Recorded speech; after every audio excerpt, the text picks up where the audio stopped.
টানা বৃষ্টির জেরে বন্যা, পুজোর মুখে প্রভাব পড়েছে হাওড়ার পাইকারি বাজারে। লাফিয়ে বাড়ছে সবজির দাম, গড়ে সবজির দাম বেড়েছে দ্বিগুণেরও বেশি।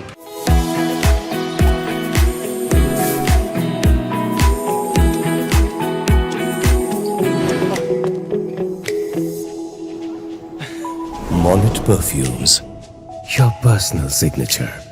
কাঁচা লঙ্কার দাম ৮০ টাকা থেকে বেড়ে হয়েছে ১২০ টাকা। পটলের দাম ৩৬ টাকা থেকে এক ধাক্কায় বেড়ে ৬০ টাকা হয়েছে। ৪০ টাকা থেকে বেড়ে ১০০ টাকা হয়েছে বরবটির দাম। ঢ্যাঁড়স ২০ টাকা থেকে বেড়ে হয়েছে ৪০ টাকা। পাইকারি বাজারে দাম বাড়ায় খুচরো বাজারেও তার প্রভাব পড়ার আশঙ্কা রয়েছে। সবজির চড়া দামে বাজারে গিয়ে নাভিশ্বাস উঠছে ক্রেতাদের। বিক্রেতারা জানিয়েছেন বাজারে যোগান কমেছে সবজি, তার জেরেই এই অগ্নিমূল্য। ভিন্ডি আগে ১০০-১৫০ ছিল, এখন ২০০-২৫০ হয়েছে। বেগুন ১০০ আগে দিল ১৫০-২০০, এখন ৪০০ হয়েছে। লঙ্কা আগে কালকে বিক্রি হলো ৩০০ টাকা, আজকে হয়েছে ৬০০ টাকা। টাউন নেই কাঁচা লঙ্কা। হ্যাঁ, বলছি ওইখানটা গাড়ি সব বন্ধ হয়ে গেছে। আর উচ্ছে ২০০ টাকা কালকে ছিল, আজকে ২৫০ টাকা। পটল হয়েছে কত? ১৫০ টাকা পাল। হ্যাঁ, ডবল বেড়েছে, আমরা তো কিনতে পারছি না। তো এই তো অর্ধেক মাল কিনছি, অর্ধেক মাল কিনছি না আমরা। সবই সবজির দাম বেড়ে আছে। তো সবজি কোনো কিছু খালি নেই, সবই বেড়ে আছে, কোনো একটা জিনিস বাদ নেই। বরবটি বলুন, পটল বলুন, ঝিঙে বলুন, ঢ্যাঁড়স বলুন, কি রয়েছে সব বাড়া একদম। খাতা দিয়ে কাঁচা লঙ্কা পর্যন্ত বলুন, আদা রসুন পর্যন্ত বেড়ে রয়েছে। কি বেচবো আমরা? আমরা তো বিরক্ত ছেয়ে যাচ্ছে বেচতে আমাদের। প্রায় একটা পাল্লায় মানে ১৫০-২০০ টাকা করে বাড়া। সিবিআইয়ের পর ইডির মামলাতেও জামিন পেলেন অনুব্রত মণ্ডল।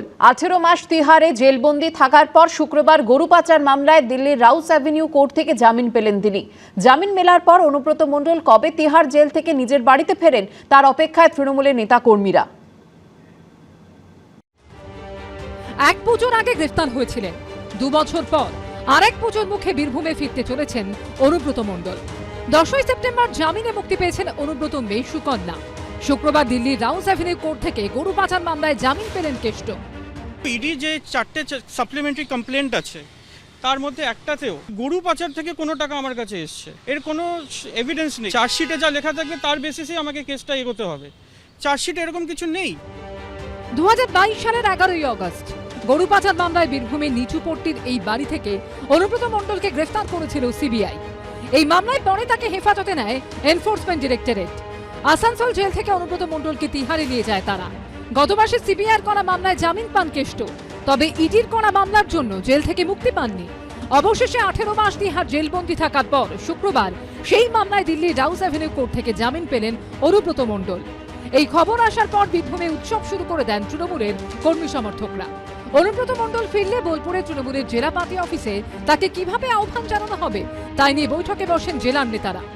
যে মিথ্যা কেসে তাকে আটকে রাখা হয়েছিল এবং ইডি কোনো প্রমাণ দিতে পারেনি, তাই মহামান্য আদালত আজকে তাকে জামিন দিতে বাধ্য হয়েছে। এবং বীরভূমবাসীর সঙ্গে সঙ্গে সারা বাংলা তৃণমূল কংগ্রেসের যারা সমর্থক বা কর্মী তারাও আনন্দিত।